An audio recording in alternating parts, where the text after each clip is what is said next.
मेरा नाम मोनिका है और मैं एक तलाकशुदा औरत हूँ। मेरी शादी 1 साल पहले हुई थी और 1 साल के अंदर ही तलाक भी हो गया था। अब मैं एक मजबूर और लाचार औरत की तरह अपने मायके आकर रहने लगी थी, लेकिन मेरी मजबूरी का फायदा मेरा भाई इस तरह उठाएगा, इसका मुझे अंदाजा भी नहीं था। शादी के बाद बेटी पराई हो जाती है और इसका अंदाजा मुझे तब हुआ जब मैं अपने मायके आकर रहने लगी थी। मायके में एक एक दिन मेरे लिए भारी हो रहा था, क्योंकि माँ, पापा और भाई का मुझे ताने मारना दिन प्रतिदिन बढ़ता ही जा रहा था। उन्हें लगता था कि मैं उन लोगों पर बोझ बन गई हूँ। वे मुझे लगातार कहीं और चले जाने के लिए कहते रहते थे। मैं भी मजबूर थी, इसीलिए मैं उनकी सारी बातें सुनती रहती थी और इस सब में गलती भी मेरी ही थी। मैंने अपने घर वालों के खिलाफ जाकर अपनी पसंद के लड़के से शादी की थी, जो 1 साल भी नहीं चल पाई। मेरी जिंदगी नर्क बनती जा रही थी और एक रोज मुझे मेरे चचेरे भाई गौरव का फोन आया। उसे पता चल चुका था कि मेरे माता पिता मेरे साथ कितना बुरा व्यवहार कर रहे हैं। उसे भी पता था कि उसके चाचा चाची का स्वभाव कितना क्रूर है। वो बोला, मोनिका दीदी, मैं चाहता हूं कि आप मेरे पास आ जाओ और यहां सुकून से रहो। चाचा चाची को ये समझना चाहिए कि शादी टूटने के बाद किसी की जिंदगी खत्म नहीं हो जाती है और वो अपनी ही बेटी के साथ ऐसा कैसे कर सकते हैं। उसकी बातें सुनकर मुझे रोना आ गया।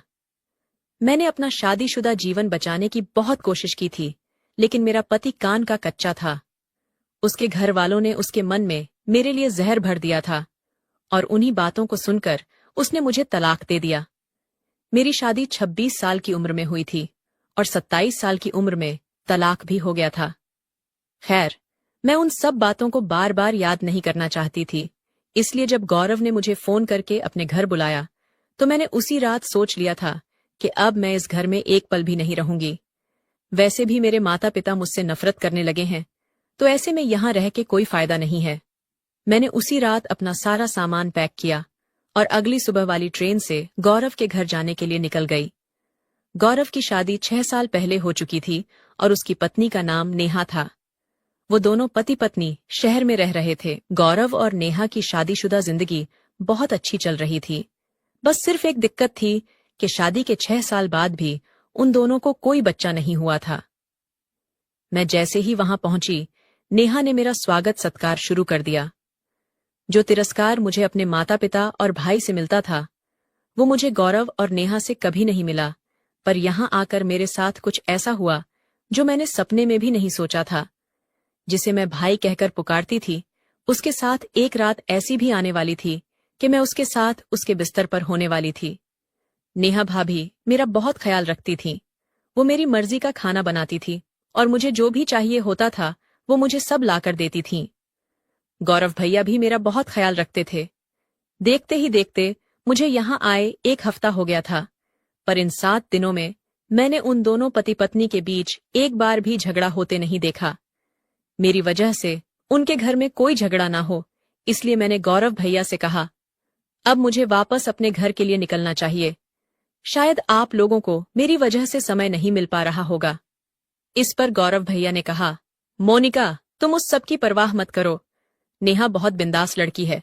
उसको जब जो चाहिए होता है वो ले ही लेती है और वैसे भी रात का सारा समय तो उसी के लिए है। इतना कहकर भैया ने आंख मार दी। मैं तुरंत उनका मतलब समझ गई।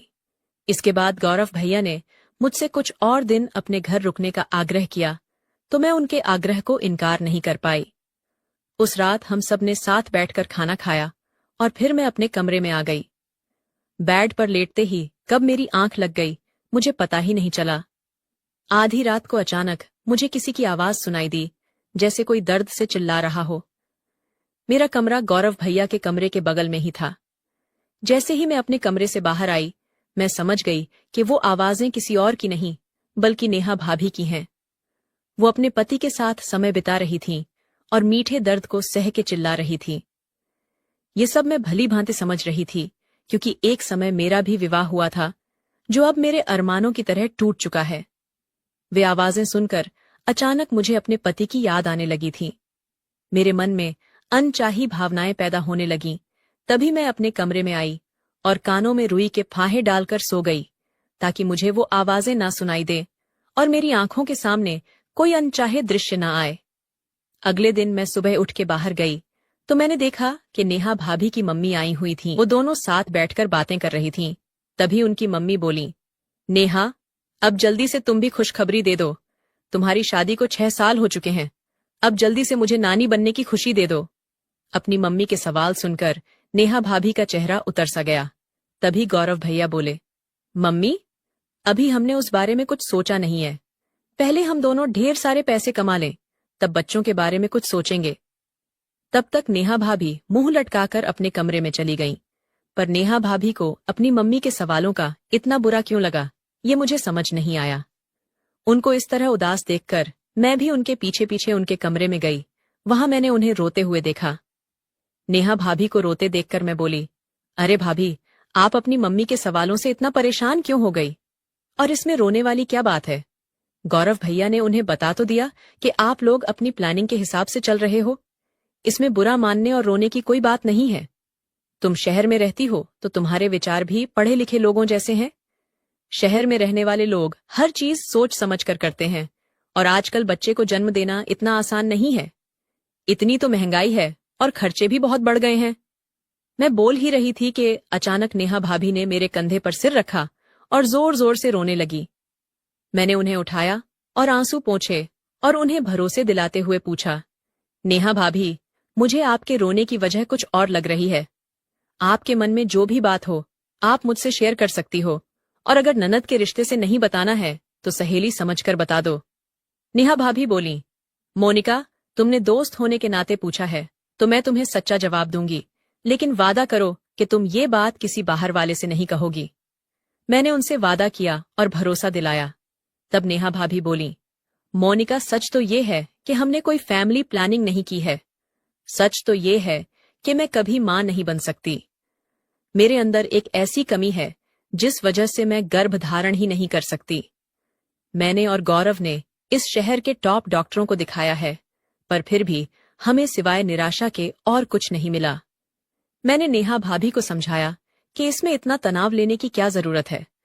तुम बिल्कुल भी परेशान मत हो। अगर ऊपर वाले की मर्जी होगी तो सब ठीक हो जाएगा। और अगर तुम दोनों को अपना बच्चा ना हो तो तुम अनाथ आश्रम से कोई बच्चा भी गोद ले सकती हो। इससे तुम्हें भी मातृत्व का सुख मिलेगा और उस बच्चे को भी एक अच्छा जीवन मिल जाएगा। इस पर नेहा भाभी ने कहा, मोनिका, अगर हमें बच्चा गोद लेना होता तो हम कब का ले चुके होते, लेकिन हमें ऐसा कुछ भी नहीं करना है। गौरव और मुझे केवल हमारा ही बच्चा चाहिए।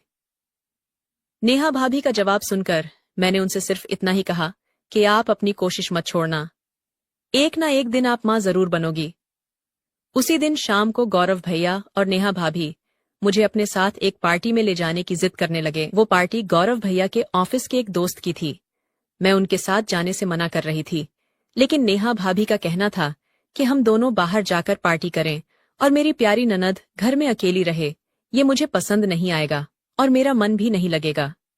नेहा भाभी ने मुझसे इतना आग्रह किया कि मुझे तैयार होकर उनके साथ जाना ही पड़ा। जब मैं तैयार होकर अपने कमरे से बाहर आई तो सबसे पहले गौरव भैया की नजर मुझ पर पड़ी। वो बोले, अरे मोनिका, तुम तो बहुत ही सुंदर लग रही हो। कई दिनों के बाद मैं इस तरह से तैयार हुई थी। भाई के बाद नेहा भाभी ने भी मेरी तारीफ की और इसके बाद हम सब पार्टी के लिए निकल गए। थोड़ी ही देर में हम उस पार्टी में पहुंच गए। पार्टी में पहुंचने के बाद भैया और भाभी को जानने वाले कोई न कोई आकर नेहा भाभी से यही सवाल करता था कि आप गुड न्यूज कब दे रही हैं? नेहा भाभी हर किसी के सवाल पर चुपचाप सिर हिला रही थी। जब हम पार्टी से घर आए तो मैं अपने कमरे में चली गई और कपड़े बदलकर पानी पीने के लिए रसोई में जाने लगी। तभी भैया और भाभी के कमरे से उनके झगड़े की आवाजें आने लगीं। नेहा भाभी भैया से कह रही थी कि मैं बच्चे होने के इलाज से तंग आ चुकी हूं और ऊपर से लोगों के इतने सारे सवाल मुझे अंदर से तोड़ देते हैं। इतना कहकर नेहा भाभी रोने लगीं। दोपहर में ही मैंने नेहा भाभी को इस बारे में बहुत समझाया था और अब बार बार उन्हीं बातों को दोहराना मुझे भी सही नहीं लगा। इसलिए मैं वहां से चली गई और रसोई में जाकर पानी लेकर सीधे अपने कमरे में चली आई। कमरे में आकर मैं किताब पढ़ने बैठ गई। तभी नेहा भाभी मेरे कमरे में आईं। वो मुझे थोड़ा अजीब नजरों से देख रही थीं। मैंने उनसे कहा, नेहा भाभी, अगर आप मुझसे कुछ कहना चाहती हो तो यहाँ बैठ के कह सकती हो। मुझे वैसे भी अभी नींद नहीं आ रही है, तो आप मेरे पास बैठकर अपना मन हल्का कर सकती हो। मेरे इतना कहते ही वो मेरे पास आकर बैठ गईं। हमें पार्टी से घर आए 2 घंटे हो चुके थे, लेकिन नेहा भाभी ने अभी तक अपने कपड़े नहीं बदले थे। नेहा भाभी मेरा हाथ पकड़कर बोली, मोनिका, तू मुझे इतने प्यार से भाभी कहती है, और आज दोपहर ही तूने मेरे साथ एक नई दोस्ती का रिश्ता जोड़ा है। तुझे उसी दोस्ती का वास्ता है, क्या तू मेरा एक काम करेगी? मैंने धीरे से हामी भरी तो भाभी बोली, मोनिका, पहले ही सोच लो। अगर तूने पक्का वादा किया तो फिर मैं तुझे पीछे नहीं हटने दूंगी। वो मुझसे क्या मांगने वाली थी ये तो मुझे नहीं पता था, पर मुझे लगा कि या तो कोई कठिन काम करवाएंगी या फिर कुछ बात शेयर करेंगी। यही सोचकर मैंने तुरंत नेहा भाभी से वादा कर दिया और कहा, भाभी, तुम जो भी कहोगी मैं करने को तैयार हूं। तब नेहा भाभी बोली, मोनिका, मुझे मां बनना है। उनकी बात सुनकर मैं हंस पड़ी और बोली, हाँ भाभी, मैंने बोला है ना कि तुम एक ना एक दिन जरूर मां बनोगी। मुझे पहले से ही पता था कि नेहा भाभी मुझसे इसी टॉपिक पर चर्चा करने वाली हैं। मैं आगे कुछ और बोलती, तभी नेहा भाभी ने कहा, मोनिका, पहले मेरी पूरी बात तो सुन लो। मुझे तुम्हारे माध्यम से मां बनना है। मैं तुरंत नेहा भाभी से बोली, मेरे माध्यम से बनने का क्या मतलब है भाभी? नेहा भाभी कहने लगी, मोनिका, मैं पिछले 6 सालों से मां बनने के लिए तड़प रही हूं। अब तक हमने अस्पताल में लाखों रुपए खर्च कर दिए हैं और अब तक मैंने न जाने कितने इंजेक्शन और दवाइयां ली हैं, लेकिन मुझे किसी का कोई फायदा नहीं हुआ। अब मेरी इच्छा ये है कि मेरे और गौरव का बच्चा तेरे पेट में पल जाए। मैं गर्भ धारण नहीं कर सकती, पर तू तो कर सकती है ना? मैंने हैरान होकर पूछा, इसका क्या मतलब है भाभी?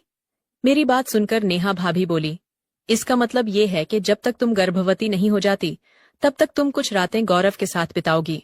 नेहा भाभी की बात सुनकर मेरे पैरों तले जमीन खिसक गई, जिसके साथ मैं बचपन में खेली थी और जिसे कल तक मैं भैया कहकर पुकारती थी, आज उसकी पत्नी मुझे उसके साथ रातें बिताने के लिए कह रही थी। मैंने भाभी से कहा, भाभी, आप होश में तो हैं? आपको समझ में आ रहा है कि आप क्या बोल रही हैं? इस पर वो बोली, हाँ मोनिका, मैंने ये सब सोच समझ कर ही कहा है, और हम दोनों तुमसे ये काम फ्री में नहीं करवाएंगे। मैं और गौरव तुम्हें इस काम के बदले लाखों रुपए और एक नया घर देंगे।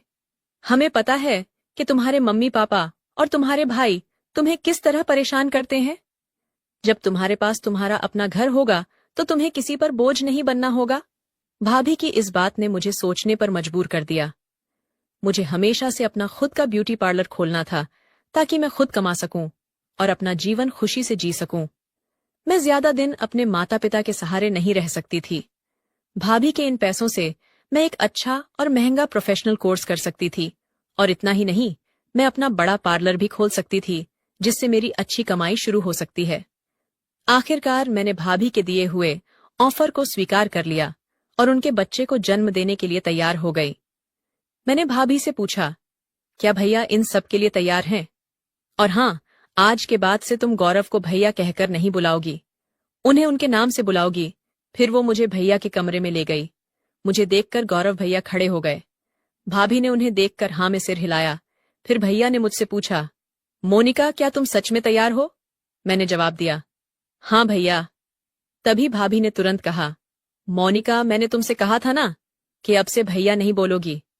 गौरव भैया ने आगे बढ़कर मेरा हाथ थाम लिया और बोले, मोनिका, तुम्हारा बहुत बहुत शुक्रिया। तुम हम दोनों के लिए एक बहुत बड़ा त्याग कर रही हो और तुम्हारा ये एहसान हम जिंदगी भर नहीं भूलेंगे। मेरी उम्र अभी 27 साल हो चुकी थी और मुझे नहीं पता था कि मैं आगे शादी करूंगी या नहीं।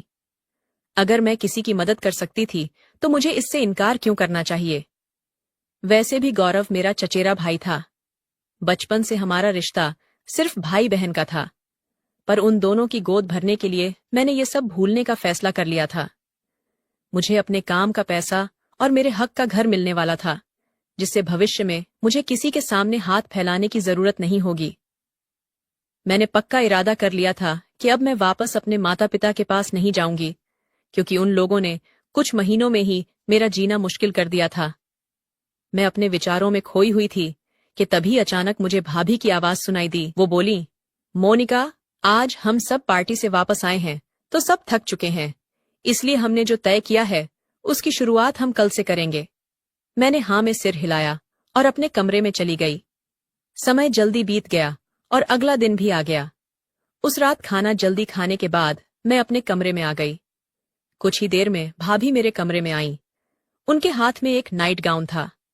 भाभी ने मुझे जो नाइट गाउन पहनने के लिए दिया था वो काफी बोल्ड था। भाभी ने कहा, गौरव मेरे सिवा किसी और लड़की की तरफ नहीं देखता है, लेकिन अब वो जो कुछ भी करेगा वो हम दोनों की सहमति से ही करेगा। मुझे पता है कि वो तुम्हारे पास आने में कितना हिचकिचाएगा, लेकिन शायद तुम्हें इस बोल्ड नाइट गाउन में देखकर उसकी झिझक दूर हो जाएगी। तुम्हें यही नाइट गाउन पहनकर उसे अपनी तरफ आकर्षित करना होगा। भाभी के कहे अनुसार मैंने वो नाइट गाउन पहन लिया। उनके कमरे में जाने से पहले भाभी ने कहा, मोनिका इतना याद रखना कि ये सिर्फ एक डील है और इसके अलावा अपने मन में कोई भी ख्याल नहीं लाना। उस वक्त मैं केवल अपने भविष्य के बारे में सोचकर गौरव के पास जा रही थी। मैंने उनकी बातों पर हामी भरी और उनके साथ उनके कमरे में चली गई। जैसे ही हम दोनों गौरव के कमरे में पहुंचे तो मैंने देखा कि गौरव अपने कमरे में नहीं था और वो हॉल में भी नहीं था। भाभी ने कई आवाजें लगाईं और कहा, गौरव मोनिका कमरे में आ गई है। तो बाथरूम से आवाज आई, नेहा मैं नहाकर आता हूं और जब मैं बाहर आऊं तो तुम प्लीज कमरे की लाइट बंद कर देना। भाभी को उसकी बात समझ आ गई थी। शायद वो सामने आने में झिझक रहा था। भाभी मुझे छोड़कर कमरे से बाहर चली गई और मैंने कमरे की लाइट बंद कर दी। फिर मैं जाकर बिस्तर पर बैठ गई। गौरव बाथरूम से बाहर निकले और मेरे पास आकर बैठ गए। उस वक्त मेरे मुंह से एक शब्द भी नहीं निकल रहा था और ना ही गौरव कुछ बोल रहे थे। फिर अचानक उन्होंने मुझे लिटा लिया और उसके बाद जो हुआ उसकी मैंने कल्पना भी नहीं की थी। मुझे ये सब बिल्कुल अच्छा नहीं लग रहा था, लेकिन तब मैंने ये बात ध्यान में रखी कि ये सिर्फ एक डील है। अगर मुझे अपना भविष्य सुखमय बनाना है तो ये चीजें मुझे करनी ही होंगी और ये दर्द झेलना ही पड़ेगा। वैसे भी मैं तो एक जोड़े को माता पिता बनने का सुख दे रही थी। गौरव के साथ एक रात बिताने के बाद मुझे गर्भधारण के कोई लक्षण महसूस नहीं हुए। नेहा भाभी ने कहा कि जब तक तुम्हें गर्भधारण के लक्षण महसूस नहीं होंगे तब तक तुम्हें हर रात गौरव के साथ बितानी होगी। अब तो मैं खुद ही कमरे में अंधेरा कर देती थी, क्योंकि गौरव को भी यही चाहिए था। देखते ही देखते पूरे 1 महीने बाद मुझे गर्भावस्था के लक्षण महसूस होने लगे। मुझे तीखा खाने का मन करने लगा था और अक्सर उल्टियां हुआ करती थीं। जब भाभी को ये पता चला तो उन्होंने ये बात गौरव को बताई। गौरव मुझे अपने एक डॉक्टर मित्र के पास चेकअप करवाने के लिए ले गए तो वहां पता चला कि मैं मां बनने वाली हूं। ये सुनते ही गौरव और नेहा के चेहरे पर खुशी की लहर दौड़ गई। अब भाभी और गौरव पहले से ज्यादा मेरी देखभाल करने लगे थे। गौरव की मेरे प्रति चिंता बहुत बढ़ गई थी। उन्होंने सभी रिश्तेदारों को फोन करके बता दिया था कि नेहा भाभी मां बनने वाली हैं। उन पर जो मां ना बन पाने का धब्बा लगा हुआ था वो जल्द ही मिटने वाला था। गांव में कुछ महिलाएं भाभी को बांझ कहने लगी थीं, पर अब सब सही होने वाला था। नेहा भाभी शहर में रहती थी, इसलिए उनके यहाँ ज्यादा रिश्तेदार नहीं आते थे और जो आता भी था उसे गौरव बाहर से ही टाल देते थे। गौरव ऑफिस जाने से पहले घर को बाहर से लॉक लगा देते थे ताकि अगर कोई घर पर आए तो बाहर से ही वापस लौट जाए। हम सब यही चाहते थे कि हमारे प्लान के बारे में किसी भी बाहर वाले को पता न चले, क्योंकि इससे हम तीनों की ही बदनामी हो जाती। मुझे घर और ढेर सारे पैसे दिए और उसके बाद वो अपने बच्चों को लेकर अपने मायके चली गईं। भाभी ने गौरव को छोड़कर उसे अच्छा सबक सिखाया और मनीष को भी जेल की हवा खिला दी। अगर पति पत्नी के रिश्ते की बुनियाद ही झूठी हो तो फिर उस रिश्ते का कोई मतलब नहीं होता है। ये एक ऐसा रिश्ता है जिसमें सब स्पष्ट होना चाहिए। कमेंट करके जरूर बताइएगा कि आपको ये कहानी कैसी लगी। आगे ही ऐसी रोमांचक कहानियों के लिए मेरे चैनल को सब्सक्राइब कर लें।